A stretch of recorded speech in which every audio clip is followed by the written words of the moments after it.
We have a joint presentation, 3 people, Jessica, Nick, and I, and Jessica will start. Great, thank you, Michel.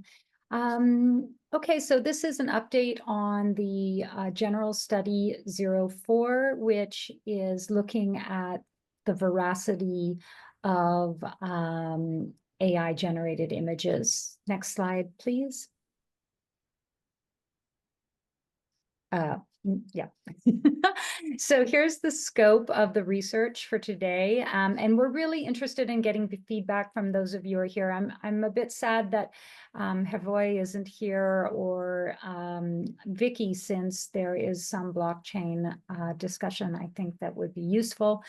But essentially, the scope of this research is that we are, of course, pursuing what makes a trustworthy record. My focus is on digital images, those that are generated with AI, as well as those that may have generative AI components with them, and then also just, for lack of a better word, direct-born digital images. So we've been looking at the recent content credentials, which, as we know from my other studies, was recently named by Time as one of the best innovations for the year 2024. And so we've been looking at this essentially sort of a metadata schema, as well as a security schema, et cetera. We'll be talking more about that today with you. And then we're also looking at, how can we look at and assess the provenance of digital assets that have content credentials linked to them.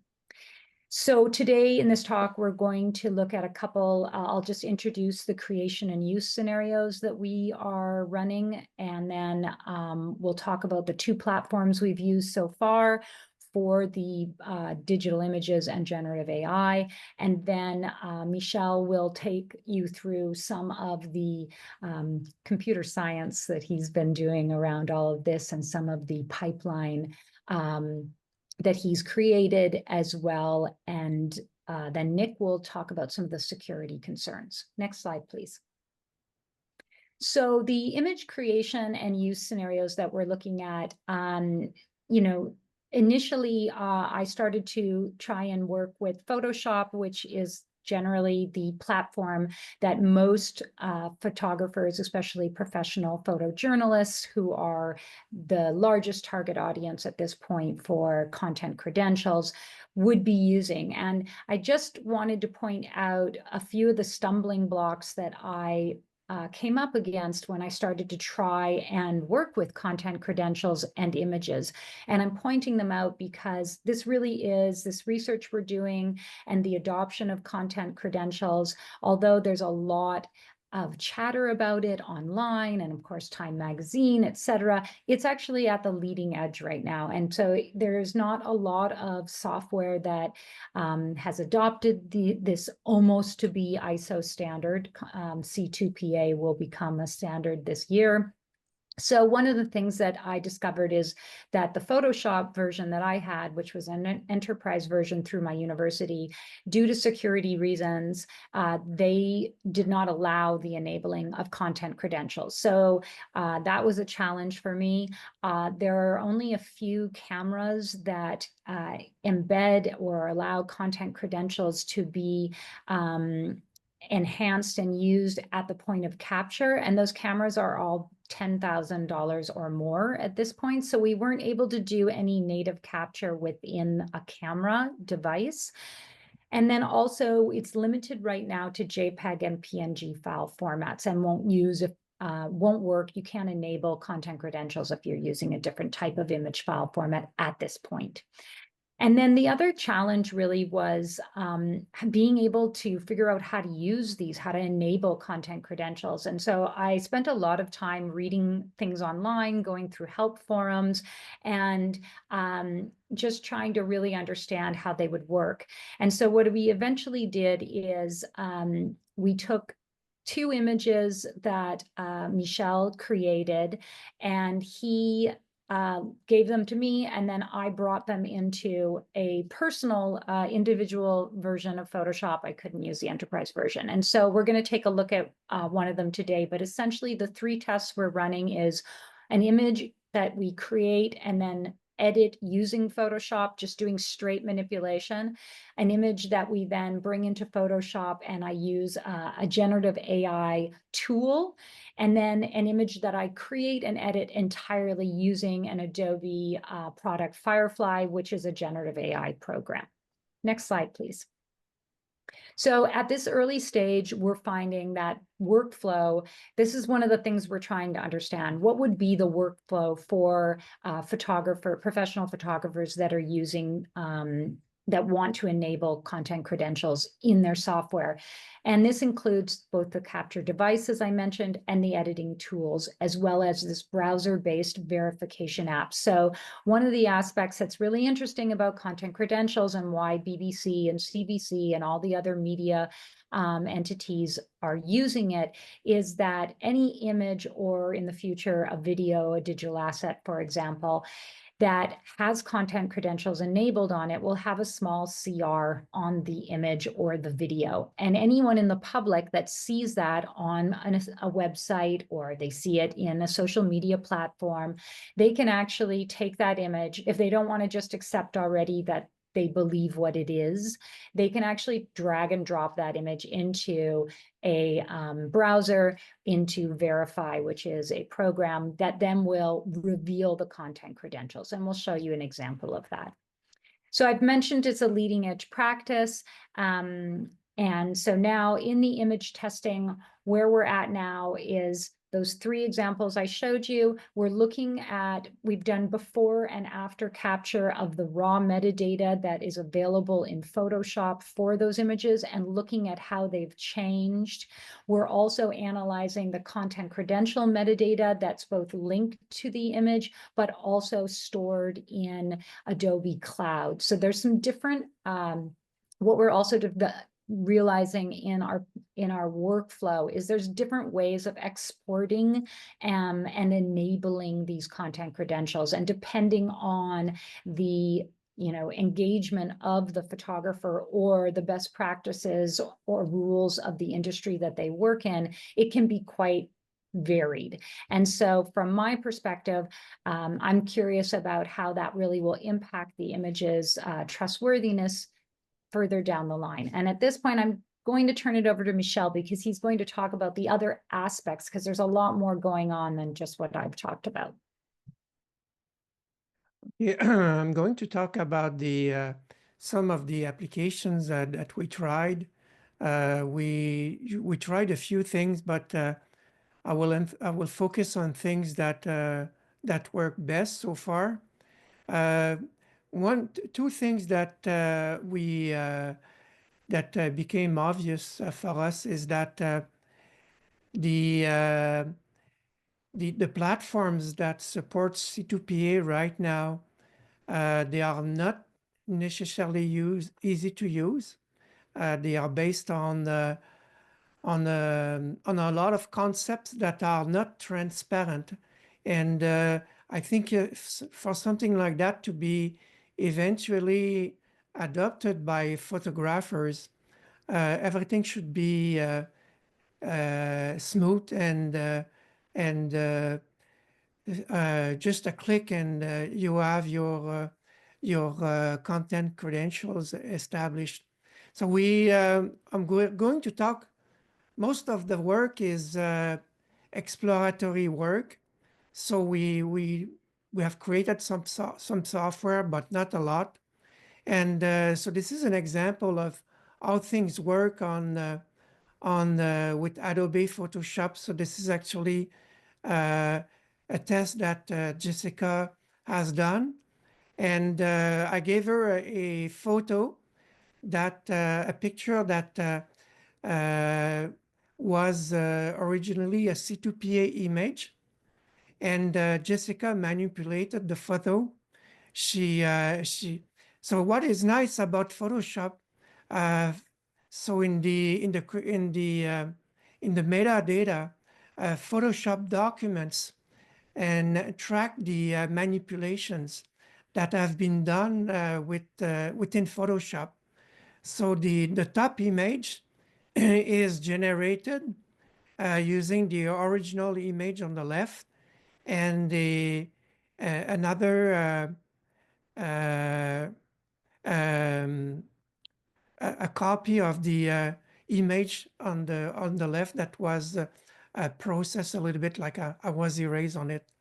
But originally, in the bottom image on the left, there were content credentials, and they were all wiped out by Photoshop. So one of the issues right now, in addition to usability, the user experience is not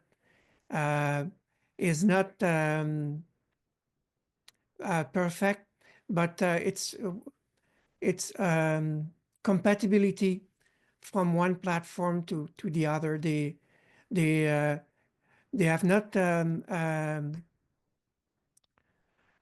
not tested compatibility. Like it seems that all work has been done independently from platform developers. So I'm going to talk a little bit more about the infrastructure right now because I think it's interesting. And one option is another application that we try. It's called Capture Cam. It's an app you can install on your cell phone, and you can generate images. You can take photos, and they are generated with C2PA metadata. And what is interesting about this environment, so the application is not sophisticated at all. It's very basic. You can see that it's something at a very early stage, but I think overall there are interesting concepts. So it's based on a blockchain infrastructure that I'm going to explain. There is a concept of digital identity as well, which I think it's interesting. And there is, based on cryptographic techniques, there is the architecture tracks the history, and it's in principle tamper-proof. So let's dig a little bit into that. So I'm going to detail 4 aspects of that. So they use a term called digital asset. So a digital asset is, in our case, is an image. There's an infrastructure for storing the digital assets, and there is an infrastructure, so a blockchain, to track the history for tamper-proof tracking of digital story of digital assets. And I'll talk a little bit about the process, the procedure that is involved for creating a digital asset. So, and our slides are in the folder. So if you want to learn more about that and try for yourself, there's a link below. Okay, so what is a digital asset?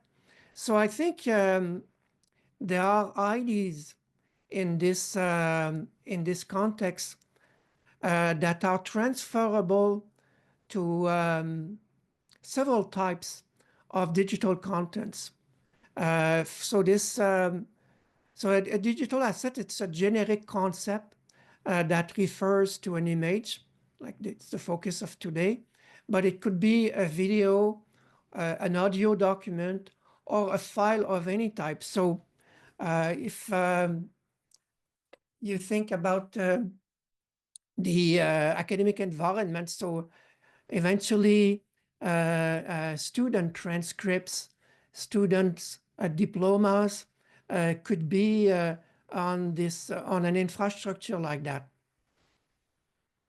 So I have an example. So this is an original image that I took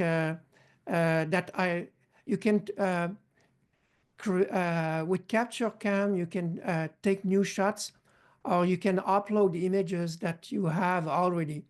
And this is an example where I uploaded a photo that I took with another app. So what you see here, okay, there is in blue here, it's a little bit cryptic, but it's the digital identity. So every asset has a digital identity, and it's simply a hash calculated with a cryptographic function. It's a hash, a 256-bit hash of the digital asset. So you have the information about the creator, when it was done. There is also information about where it was done, and there's a lot more data, and just a small part of it is shown here, and I will show you a little bit more later. And you have this history of the digital asset. So how is this? So this is how it looks for someone using the application. And I'll talk a little bit now about the infrastructure behind. So first of all, there is, so we have digital assets, and we have the provenance information. So the digital assets, so images in our case, are stored in a distributed file system. So eventually, with redundancy in case of failure. And for this application, they use an infrastructure. Maybe you heard about that before, because it's used in many contexts. It's called the Interplanetary File System, IPFS. Okay, so it's a kind of cloud infrastructure. Now so we have that on one side, and we have a blockchain infrastructure on the other side. It's based on Ethereum. There is no mining, so that's very good to learn. So it's not based on a mining mechanism. And so each digital asset has a digital identity, and the creator also has a digital identity. The creator has a public key, and it has a private key. So the creator signs the digital assets and with its private key, and it can be verified after that with by anyone using its public key. The public key is available. So so all of this, I think the principles are very good. We're going to dig a little bit more in the strength of security of that. But one thing that is that stands out in this digital signature mechanism, so it is self-signed. There is no signing authority involved, like when you do shopping or banking transactions. It's a self-signature. So, and the self-signature is not certified.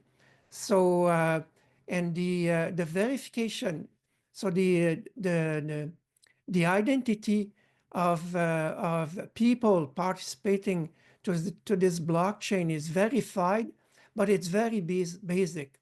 So they just verify that you own an email. For in other environments, verification is a lot more sophisticated. For instance, when you apply for a passport, they will do a lot more verifications than that. So the verification is there is a nice concept of digital identity, but based on very light verification. Okay, so a little bit about I'll be a little bit more technical here, but there are in the procedure, there are mainly 3 things that are done. So little a here denotes the digital asset. H of little a is the hash, calculation of the hash with the cryptographic function. And there is an integrity proof generated for each digital asset. So the function is one way. So if you have the digital asset, it's easy to calculate H of A.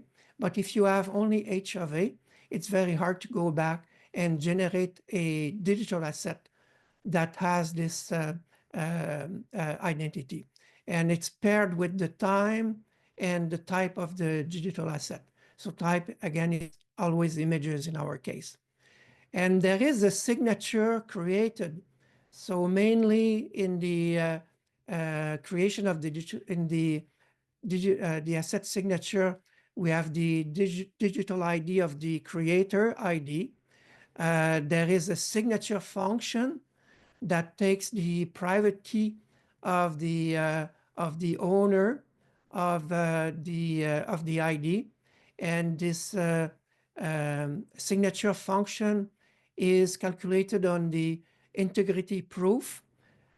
We also pair that with the ID of the digital asset, each of A, and the public key of the digital asset, so the signature can be verified. And also it's paired with the a hash of the integrity proof. And all this information is registered on the blockchain. So on the blockchain itself, there's no room for digital assets. It's in parallel. Okay, so just give you an idea of the, on the left here, so this is work in progress. We wrote a piece of software to extract the metadata from images. And there is a lot, and the metadata is stored together with the images in the JPEG or PNG files. And there's a lot of data that is produced, that is stored together with images. And so this is very nice. Although, as I mentioned earlier, there's a lack of uniformity from one platform to another. They don't generate exactly the same information. And on the, we have a small data set right now. I generated, just to show you the potential of that, I generated a knowledge graph. So I talked a lot in the InterPARES meetings about knowledge graphs. And I gave already several examples of what you can do with that. So I will not go cover that in detail, but Nick and Frédéric, in half an hour, they have a nice update about what can be done with the knowledge graph. And we can do similar analysis to what they are going to talk for graph of images. Okay, so a little bit about security. And for that, I will hand it over to Nick. Hey, thank you very much. So usual disclaimers when talking about security, it's going to sound doom and gloom, but that's just the lens we put on when looking at this sort of thing. Obviously, there's a more wholesome and complete way of looking at this, but this is just kind of zeroing in on some of the potential security considerations, just so that that can help to inform the feedback that you provide the group. I should also mention quickly, so C2PA is a very comprehensive attempt at a solution. It tries to do a lot of things for a lot of different people. So it's complicated, there's a lot of parts. So there's always going to be a lot to criticize. That's not necessarily a point against it. It's just that it's a work in progress and it's complicated. So it will be that work in progress. So first, I just want to point out that security assumes a trust mapping. So that's, you have to decide, what do you trust and what do you not trust? Sometimes this is done sort of implicitly. Often it's done sort of more explicitly, and there's frameworks and things that people use, but that's the basic idea. You're trying to provide security against some kind of untrusted thing, but you're reliant on relations and interchanges with trusted things. That's sort of always through a thread in the security considerations. In C2PA, the content and the metadata are de facto trusted. This is a point Michel mentioned earlier when he mentioned like self-signed certificates and that sort of thing. There's a lot of stuff in here that it potentially makes it more adoptable, easier for more people to take on, but at the same time, it potentially makes verifying certain things a bit more difficult. I also wanted to mention, looks like I've got a bit of a typo in this next line, but basically trust is not equivalent to trustworthy. You could trust somebody, but it turns out they're a burglar and, the trust was misplaced. So these are different concepts. And in security, we just try to be very pedantic about that fact. And then finally, the point that I kind of want to really hone in on here. So C2PA extends the number and the types of trusted entities sort of beyond what you might have in a normal sort of image metadata analysis. Again, because it's trying to be a very comprehensive solution. So there's a reason for that. It's by design, but it's worth highlighting just so that people are informed when they're deciding, how they feel about this, how ready they are to use it, and for what they want to use it. And so anywhere in the following table where you see the words assume, trust, honesty not required, these indicate potential vulnerabilities. So metadata, we have trusted accurately reflects content, relies on honesty of person inserting metadata, and assumes any new metadata is accurate. And so that goes back to the point that Michel made about, for example, self-signed certificates. The signature will give you confidence that the image hasn't been changed since the signature was produced for it, but it doesn't necessarily guarantee that it's from who you might have thought it was from or derived from whatever process you might have thought it was. Anything that happened before the signature is potentially, untrusted, basically. It's in an unknown state. Some people say certificates, there's issues here, the public key infrastructure and certificate authority infrastructure of the web, for instance, long time it's been known to be very problematic. There are many examples in the wild of threat actors abusing this in a variety of ways. It's probably not going to stop anytime soon, and this isn't going to change that. So this isn't a C2PA problem, but it's just something that it inherits from sort of the wider, technical ecosystem. So just something to be aware of. This doesn't specifically solve that. There are special cases. If you're only giving certificates to people in your organization who you know and you vetted, then that's less of an issue. But if you're looking at broader usage, are you going to vet everybody? It's expensive, it's difficult, and all the rest. I won't go through all of it in detail. It's just kind of there. But the signer, people get their private keys stolen. Sometimes it happens. So just something to bear in mind. That would be a thing that you'd now have to worry about. You have to make sure that private key doesn't get stolen. So just something to be aware of. Validation, and even just the last one, I just sort of, sardonically called it peer pressure, but you have to trust that people are actually reviewing the thing, right? It's nice when something is reviewable, but again, that doesn't always mean that it's getting reviewed. And in a lot of cases, you have to kind of look into who is doing the reviewing. Is it the promoters? Is it people where there's a conflict of interest? Or is it broader people? What are the detractors saying? So generally, I would try to just like see what everyone's saying. Not all of it's going to be useful. A lot of it's going to be conflicting, but just to try to get all these points of views, because attackers are going to latch onto whichever of these point of views work for their ends. And so just being aware of what those are can help you to anticipate what they might try to do. That's it for me on my slide. Over to you, Jessica. Thank you. I'm aware of the time, so these are our next steps. We're hoping we can get some feedback from those of you who are still with us. I'm going to be looking at the metadata and trying to see how content credentials are in contrast with the InterPARES 2 creator guidelines. We're going to continue to collaborate, and then we'd like to publish these findings relatively soon, within, I think, the next couple months. And that's it. Thank you. Thank you very much.